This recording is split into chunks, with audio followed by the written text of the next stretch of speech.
Então, quando a pessoa ela está numa situação que vem pensamentos maus na mente, né? Pensamentos contrários à Torá. Né? Não sei, qualquer que seja o pensamento, que a mente da gente trabalha muito. E a pessoa se pergunta, como é que eu faço para me livrar desses pensamentos? Como é que eu faço para que meus olhos não sigam olhando coisas que estão proibidas?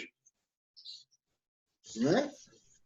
E como a gente falou já no começo, né, desde quando a gente se encontrou pela primeira vez, a gente disse que a gente deve perguntar não necessariamente aquilo que está proibido, senão como e quando está proibido. Né? A gente sabe que está proibido olhar mulheres. Está proibido olhar mulheres. Isso quer dizer que quando a pessoa vai no banco, vai na padaria, e que a atendente é uma mulher, a pessoa tem que baixar a cara e fazer, olha, tá aqui o dinheiro, né? Não é assim, né? Não é assim. Embora que tenha gente que faça assim, certo? Mas está errado, né? Ou seja, não vou dizer que esteja errado, vou corrigir minha expressão. Ela está fazendo além daquilo que está obrigada a fazer, ok? Se para ela está bem, pode ser que para ela esteja bem. Mas quando se trata de mandamentos que se levem em consideração um relacionamento entre duas pessoas, a pessoa tem que tomar em conta que não tem que ser somente bem para ela, tem que também ser bem para o outro. Né? Então, Marechai, por favor. Marechai. Então, quando a pessoa tem um mandamento, uma situação que ela tem que cumprir um mandamento e que está em relação a outro, né? Então a pessoa não pode dizer, não, eu vou fazer de tal forma e que o outro que faça de qualquer coisa, não me importa o outro. Não pode ser assim, né? Senão que tem que ser de controle, ou seja, cada um tem que levar em consideração que existe o outro. Claro que se não posso olhar para mulheres. Então quer dizer que toda mulher que eu for ter um relacionamento, seja comercial, seja o que for, eu vou fazer assim? Não, né? Porque o que vai acontecer que em lugar de eu fazer Kiddush Hashem como eu penso, em lugar de santificar Hashem como eu estou pensando que estou fazendo, na verdade, o que eu vou estar fazendo? Hilul Hashem. Vou estar profanando Hashem. Porque a outra pessoa vai dizer o quê? É assim que o religioso faz? Né? Porque assim funciona a mente. Né? Você tem o religioso contrata a pessoa para fazer a manutenção do ar-condicionado. Né? Vai, acerta um preço, aí depois discutem, não, porque o preço não é esse, o preço é outro, e o serviço que eu fiz assim, a gente combinou assim, e o senhor disse para fazer assim, o senhor não quer me pagar. Então, fica a discussão sobre o valor. Né? E vão para frente ao Beidin. Né? A pessoa diz, não, vamos resolver isso aqui. O religioso diz, não, eu resolvo, mas eu resolvo diante do Beidin. O Beidin vai dizer o que é, como tem que ser. A outra pessoa também vai aceitar, é judeu também, ele aceita, né? Mas ele não é religioso, mas aceita. Vamos ao Beidim, vamos conversar.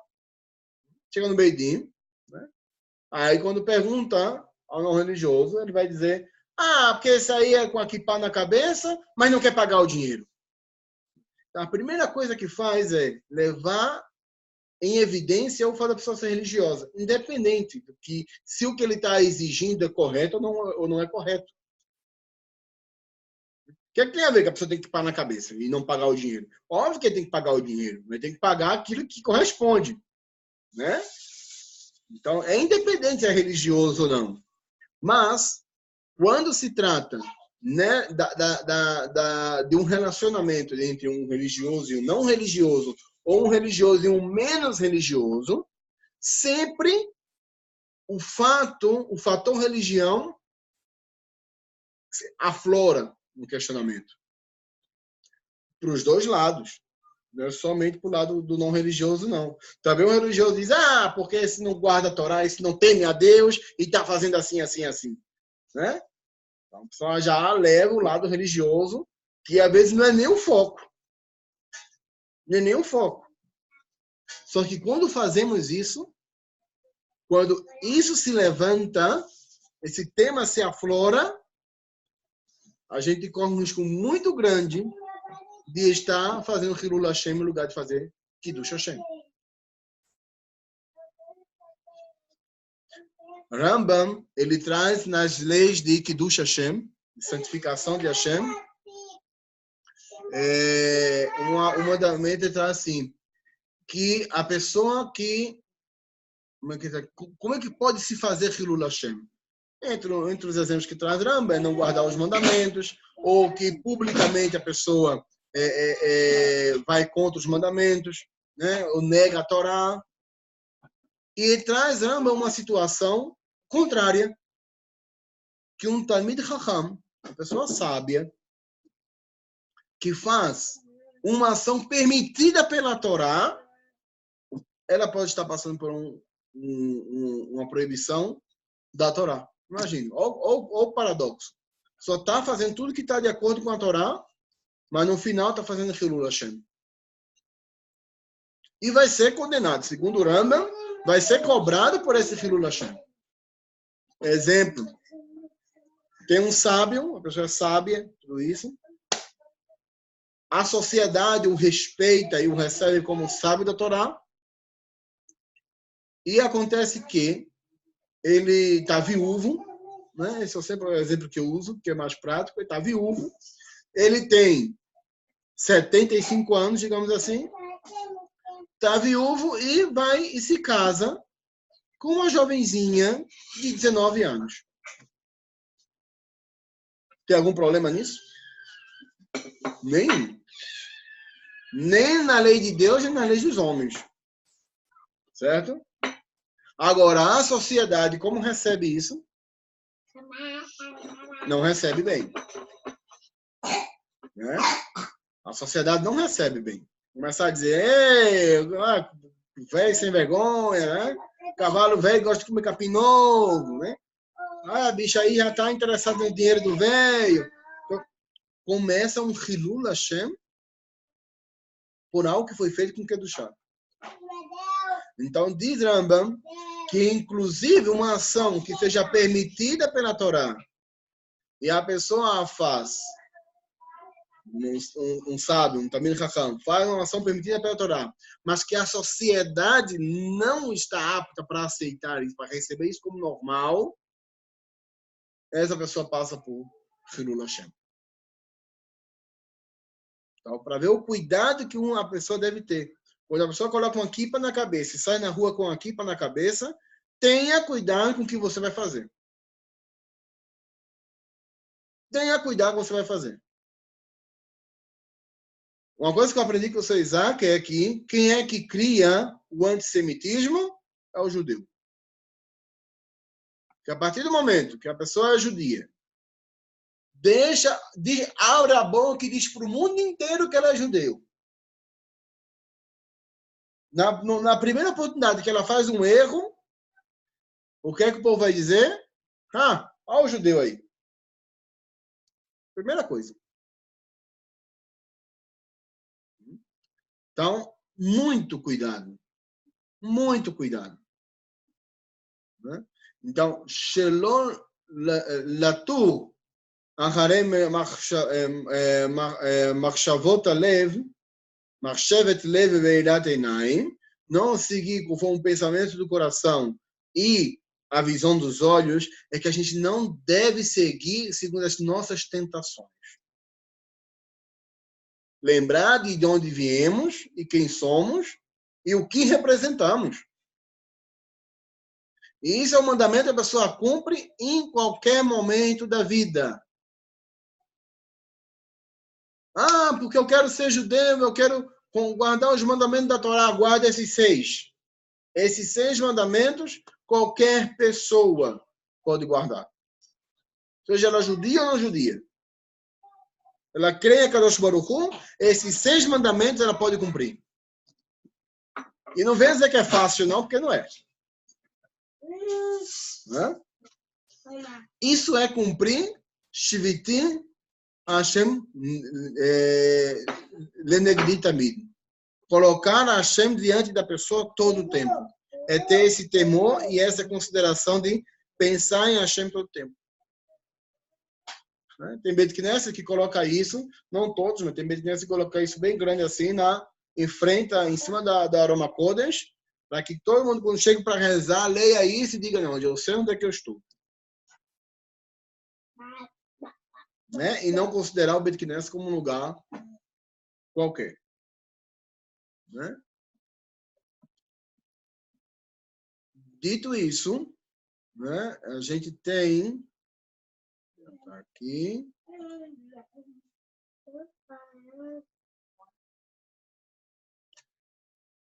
a gente segue agora um outro tema. O que acontece quando a pessoa se acorda de manhã? Né?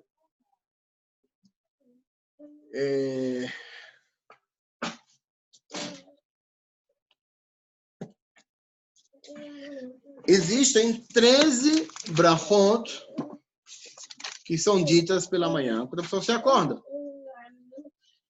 Né? E a pergunta é, ao se acordar, a gente já viu que a pessoa deve se acordar e se levantar como um leão. Né? A pergunta é, o que, na prática, como a gente faz isso? Né? Então, tem 2 opiniões. Traz o Shulchan Aruch e assim traz a Gemara, e assim traz também Rambam, e todos os Rishonim trazem dentro dessa opinião.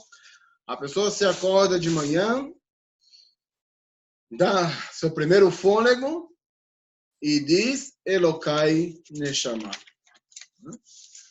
Elokai Neshama Shunatata Beitehorah.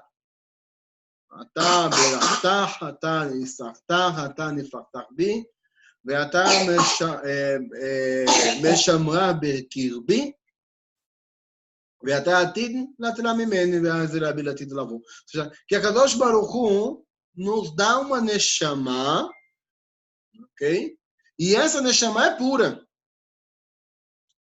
Por que a pessoa tem que dizer isso? Dizem os sábios que a gente dorme à noite, né? A gente experimenta um sexto da morte. Ou 1/60 da morte, desculpa. 1/60 da morte. A pessoa experimenta um momento de que a nossa alma como que se desprende do nosso corpo e poderia haver a possibilidade, né? É muito subjetivo. Poderia haver a possibilidade, não é? Diga lá que não existe.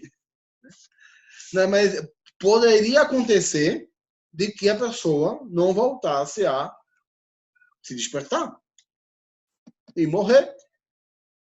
Ou, como disse um amigo de saudosa memória, Menashe, estudava com a gente com seu Isaac, ele dizia, quando estávamos tratando desse tema, ele dizia, sempre eu conheci um amigo que foi dormir e quando se acordou estava morto. A gente riu, olha, acabou o Shabat ali.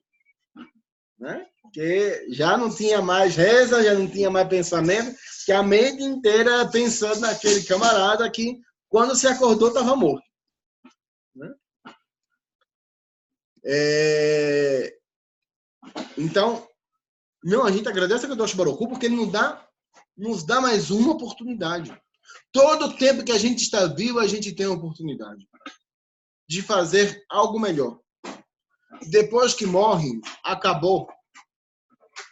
Né? Inês é morta, acabou. Não tem mais o que fazer. Enquanto estamos vivos, a oportunidade nos é dada a cada dia para fazer algo melhor, para ser uma pessoa melhor e fazer um mundo melhor, fazer qualquer coisa melhor de hoje para amanhã e para depois, temos essa oportunidade.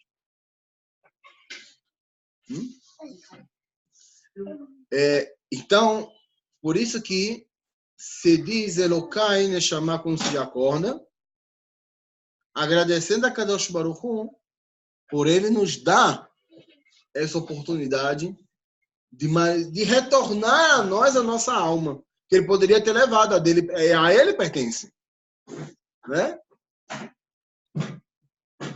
Hoje, né?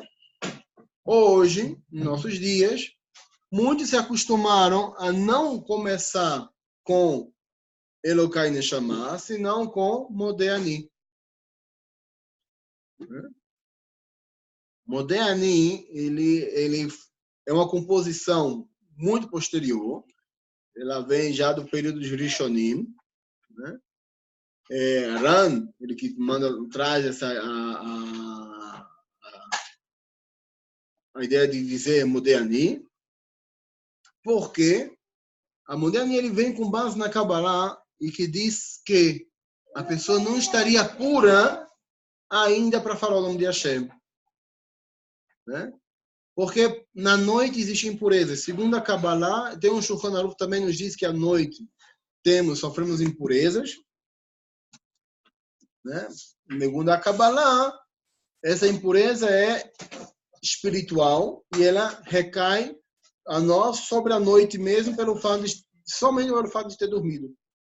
De forma que, se a pessoa não dormir durante a noite, há aqueles que dizem não existe Ruach Ra. Não existe a impureza do mau espírito, que traz na Guimarães, não recai sobre a pessoa, sobre as mãos, né? Eles se instalam nas mãos, não no resto do corpo, somente nas mãos.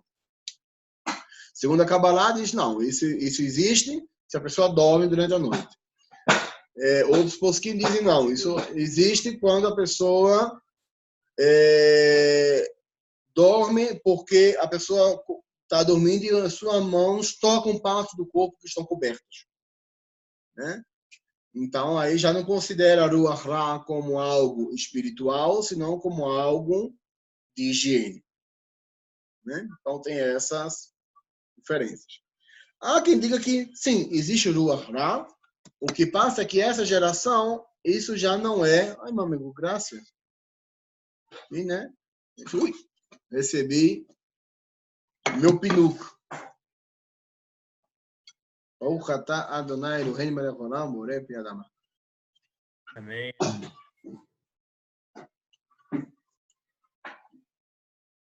Para engordar, levivoto. Bom, graças, meu amigo. Então, há aqueles que digam que Ruach Ra, ele não existe nessas gerações mais. Por quê? Porque as pessoas hoje em dia raramente vão dormir antes da meia-noite.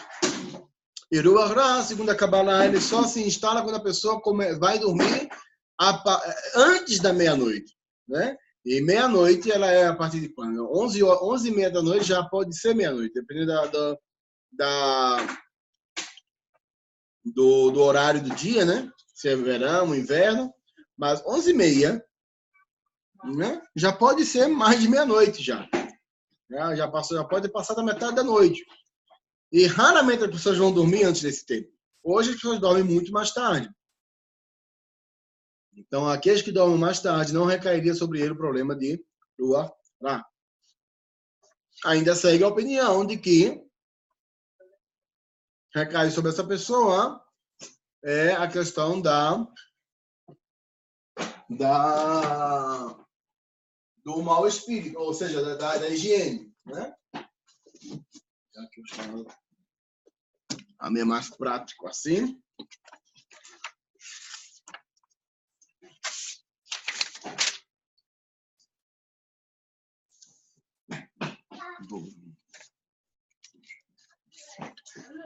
Nisso, a gente cai na pergunta de que é o seguinte. Shulchan Aruch traz no seio 4. Vou botar aqui as coisas aqui, tem mais cheio de coisa aqui em cima.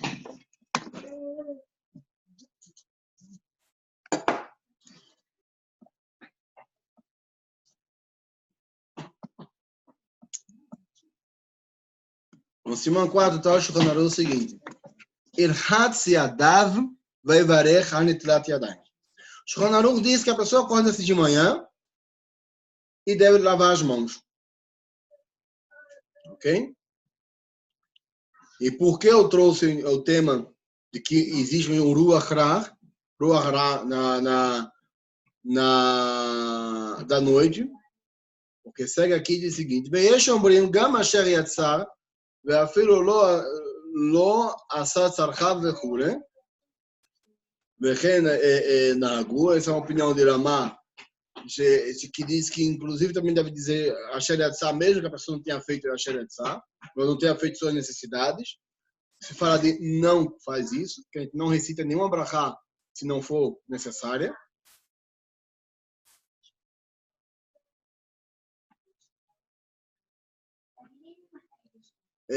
E diz aqui que mais é possível letilat yadayim leseudá, ou seja, que as águas que estão proibidas para letilat yadayim numa seudá, para comer pão, elas sim estão permitidas para letilat yadayim para tefilá. Agora, por que dessa letilat yadayim? Diz aqui o Shulchan Aruch, idakdek la'arot ou seja, vai ter a atenção, a meticulosidade de despejar água sobre as mãos, shalosh pe'amim, 3 vezes, lehavir ruach ra sheshura alein, para liberar-se ou sacar ou tirar o ruach ra que está sobre as mãos. Agora veja. A gente tem que entender a linguagem do Shulchan Aruch. Uma coisa é quando o Shulchan Aruch diz que a pessoa está obrigada. Outra coisa é quando o Shulchan Aruch diz que a pessoa é aconselhável fazer. Outra coisa é quando o Shulchan Aruch diz que a pessoa deve ter o cuidado de fazer. Né? Lavar as mãos pela manhã 3 vezes. O Shulchan Aruch não diz que é obrigatório. Ele diz que a pessoa deve ter o cuidado de fazer assim. Por quê? Porque existe a questão do Ruach Ra. Isso não quer dizer que o Shulchan Aruch esteja dizendo que não deve fazer assim. Tem que entender o Shulchan Aruch. A intenção dele é dizer que se a pessoa entra numa situação de que recai sobre ela Ruach Ra, mami, a Avirai está mexendo aqui nos cultinhos, mami. Se a pessoa entra numa situação de que recai sobre ele o Ruach Ra, ele deve fazer a Netilat Yadayim 3 vezes, alternada. Ok? Se não precisa. Ou seja, se a pessoa não dormiu durante toda a noite, por quê? Porque foi Erev Rosh Hashanah, ou porque foi Rosh Hashanah, ou porque foi Shavuot, ficou toda a noite acordado, né? E não dormiu. Sobre ele não requer o Ará. Então, ele não precisa fazer Netilat Yadayim 3 vezes. Ok? É suficiente com lavar as mãos normalmente. Por quê? Porque sobre ele recai somente o quê?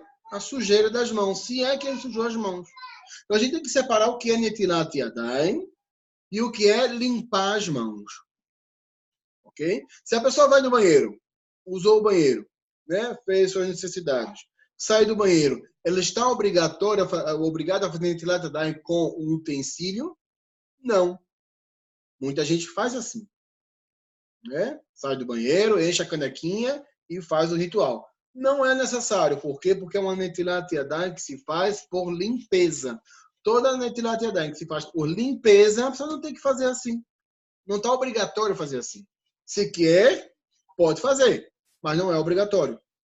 Então, se a pessoa coçou debaixo da quipa, né? Coçou a cabeça, ou coçou as partes cobertas do corpo, tocou nos sapatos, fez suas necessidades, está obrigada a lavar as mãos, mas não necessariamente com o Netilat Yadayim com um utensílio, né? Passar de mão em mão. Mas se a pessoa dormiu durante a noite, né? E desde antes da meia-noite, 100% obrigado. Ou se dormiu durante a noite e já depois da meia-noite entra em dúvida se realmente dormiu o tempo necessário ou não, a pessoa tem que fazer Netilat Yadayim com Kli. Se a pessoa vai comer pão, tem que fazer Netilat Yadayim com Kli. Né? E não lavar as mãos somente diretamente na torneira. Né? Por quê? Porque para termos de purificação, necessita a ação da própria pessoa. Quando a pessoa vai a mikve, o que a pessoa tem que fazer na mikve? Ela tem que se emergir na mikve. Não é suficiente que ela fique aí parada e que na mikve tem uma caída de água, ela entra embaixo e fica aí. Não, não é suficiente. Ela necessita da ação. E que em hebraico se chama Koar Gavra. Essa expressão da Gemara. Koar Gavra. Só se libera da impureza por meio de Koar Gavra. Que a pessoa faça a ação. Então, na Netilat Yadayim também, para a pessoa liberar-se disso, ela tem que fazer a ação. Por isso que não é suficiente com abrir a torneira e colocar a mão embaixo. Para termos de purificação. Para brachá. Ok?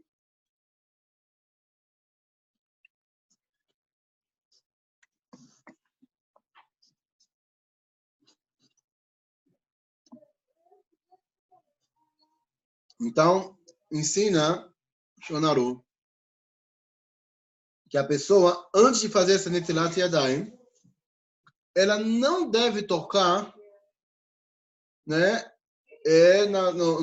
na sua boca, nem no seu nariz, nem nos seus olhos, nem nos seus ouvidos, né? Em nenhuma dessas partes, ela não deve tocar sem antes fazer Netilat Yadayim.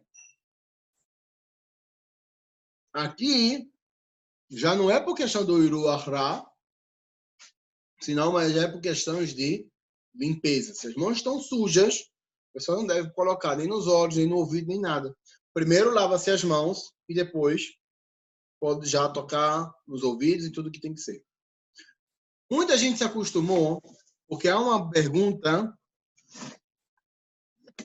como é que a pessoa deve fazer essa Netilat Yadayim? Em que momento? A gente vê que a halakha seguinte é o seguinte: En tzarir revi'it le'netilat yadayim le'tfilah. Ou seja, o que é um revi'it? É a quantidade mínima que a pessoa faz Netilat Yadayim. Não precisa de revi'it. Então, o que quer dizer? Que a pessoa pode, simplesmente com qualquer lavado de mãos, é suficiente para tefilah. Somente para a rua Ra é que necessita revi'it. Para limpeza, não precisa de revi'it. Só lava, está limpo. Uma outra questão é que diz o Shonaru que a pessoa não pode andar mais de 4 amot sem fazer Netilat Yadayim. E nisso tem gente que traz opiniões. Aqueles que trazem, quem já escutou isso, que deve colocar uma bacia com água aí ao lado da cama para fazer Netilat Yadayim justamente quando se acorda. Né? Por quê? Porque é uma discussão o que é Arba Amot nesse sentido. É Arba Amot dentro da casa ou Arba Amot da porta da casa para fora? Porque antigamente, onde é que era a pia? Onde é que onde é que a pessoa lavava as mãos? Não existia água encanada. Não existia água dentro da casa. Toda a água era fora. Tinha bica fora de casa. Então, a pessoa tinha que andar Arba Amot de onde? Da porta de casa para fora. Então, segundo essa opinião, se Arba Amot, o que se refere aí é da porta de casa para fora, então, dentro de casa, tudo é considerado Arba Amot. Então, não precisa colocar a tigelinha de água, a canequinha de água com a cuia aí para fazer Netilat Yadayim ao lado da cama. Uma outra opinião diz que não. Arba Amot não é da porta da casa até a bica, é em qualquer lugar. Arba Amot, literalmente. Ou seja, da cama até onde você vá, Arba Amot. né? O quanto é um amá? 40 centímetros. A abamot seriam 4 vezes 40 centímetros. 4 vezes 160 centímetros, né? 1,60 m. Então, a pessoa não poderia andar 1,60 m desde a cama. Hoje em dia, a pessoa nem sairia do quarto. Né? Muito, com sorte, chega até a porta. Então, segundo essa opinião, então sim, a pessoa deveria ter a água aí do lado da cama. Então, aqueles que dizem, para atender as duas opiniões, a pessoa deve fazer da seguinte forma. Se é dentro de casa, né, a pessoa vai rápido até o banheiro. Né? Se acorda e vai diretamente para o banheiro, sem passear na casa. Você vai diretamente, ou seja, no banheiro, ou na pia da cozinha, ou seja, na pia onde vai fazer ventilação. Só vai diretamente para lá. Se é que vai fazer fora de casa, então a pessoa está a mais de 4 amot, então a pessoa tem que fazer por paradas. Anda 2, 3 passos para, 2, 3 passos para, 2, 3 passos para. Né? Essa não é a realidade. Então vamos fazer o que é a realidade de hoje. A pessoa pode, muito bem, se acordar de manhã e ir diretamente aonde vai fazer Netilat Yadayim. Ok? Lava-se as mãos bem, mesmo na torneira, porque já tirou a questão de sujeira da mão. Ruach Ra vai retirar quando fizer com um clique. Né? E a pessoa deve dizer Elokai Neshama quando se acorda, depois, qual o momento? Não existe nenhum problema da pessoa recitar Shem Hashem ao se acordar. Nenhum problema. Por quê? Porque hoje a gente dorme vestido. Quem dorme que passa, papi? Vai, toda, papi. Quem se acorda, quem dorme despido, né? Hoje não é comum as pessoas dormirem assim, todo mundo usa pijama, mas quem dorme despido e a mão vai tocar partes do corpo que deveriam estar cobertas, então essa pessoa sim tem problema para recitar Shem Hashem antes de lavar as mãos. Então, vai depender de cada um. Qual é a realidade de cada um. Ok? A pessoa dorme vestida, não tem nenhum problema de se acordar de manhã e dizer, pode dizer como primeiramente modernista, nenhum problema, e em seguida dizer Elokai Neshama. Nenhum problema. Ok? Agora, se a pessoa dorme despida, então sim, ela tem que fazer Netilat Yadayim. Por quê? Porque está proibido dizer brachot com as mãos sujas. Ok? Aí tem gente que começa a questionar, eu fico impressionado, tem gente que entra nesses temas e começa a dizer, não, mas tem que dizer abrahá, que não sei o que, não sei o que, não sei o que. Todas essas brachot da manhã, elas são brachot de agradecimento. E o próprio Rambam diz que brachot de agradecimento, elas não estão atreladas à ação. Uma brachá de ação, como por exemplo, a Adlakat Haner, acender as velas de Hanukkah, ou acender as velas de Shabbat, né? Ou colocar um tefilim ou um talit, é obrigatório primeiro dizer a brachá e depois fazer a ação. Netilat Yadayim, é obrigatório primeiro dizer Netilat Yadayim, a brachá de Netilat Yadayim, depois lavar as mãos. Essa coisa de primeiro lavar as mãos e dizer Netilat Yadayim, com todo o respeito ao que opinam assim, mas está errado. Porque o Shulchan Aruch manda fazer diferente, e Ramagam também manda fazer diferente. Todos mandam fazer primeiro a brachá e depois a ação.